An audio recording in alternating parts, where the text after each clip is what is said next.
দর্শক, আমরা আবারও আমাদের সহকর্মী একে আজাদের সঙ্গে যুক্ত হব।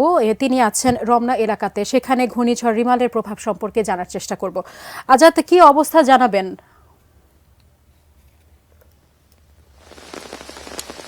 ধন্যবাদ আপনাকে। তীব্র গরমে রাজধানীবাসীর যখন হাঁসফাঁস অবস্থা, ঠিক সেই মুহূর্তে ঘূর্ণিঝড় রিমালের যে প্রভাবটি রাজধানীতে এসে লেগেছে সেটি বলা যায় অনেকটাই সুখকর পরিস্থিতি।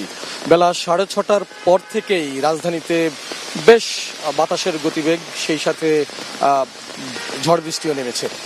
আপনাকে একটু জানিয়ে রাখতে চাই যে মূলত 4:30টার পর থেকে গুড়ি গুড়ি বৃষ্টি শুরু হয়। তার পরবর্তীতে যখন সময় যত বাড়তে থাকে, বেলা যত গড়াতে থাকে, তখনই বৃষ্টিপাত এবং বাতাসের গতিবেগ বাড়তেই থাকে।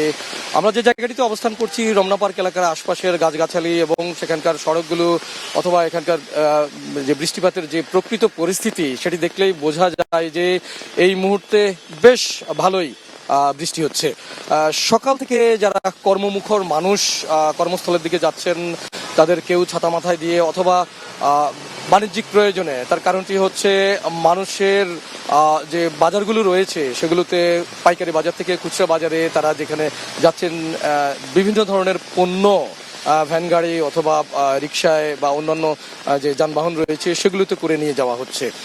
আপনাকে একটি বিষয় জানিয়ে রাখতে চাই, আজকে ঘূর্ণিঝড়ের যে প্রভাব পড়লেও বা যে অবস্থাটি রয়েছে সেটি চললেও বিভিন্ন এলাকায়, বিশেষ করে কর্মব্যস্ত যেসব এলাকা রয়েছে সেগুলোতে অফিস আদালত, বাণিজ্যিক প্রতিষ্ঠান অথবা কর্মস্থল যেগুলো রয়েছে সেগুলোতে তেমন ধরনের কোনো ছুটিছাটা যেহেতু ঘোষণা করা হয়নি, তাই সবাইকে এই ঝড় বৃষ্টি উপেক্ষা করেই তাদের কর্মস্থলের দিকে যেতে হবে। এই কারণে রাজধানীর বিভিন্ন এলাকায় নগরবাসীর যদি কোনো ধরনের ভোগান্তি হয়ে থাকে সেই চিত্রগুলো আমরা আপনাদের মাধ্যমে তুলে ধরার চেষ্টা করব এবং সেই ভোগান্তি নিরসনে যথাযথ কর্তৃপক্ষের দৃষ্টি আকর্ষণ করব।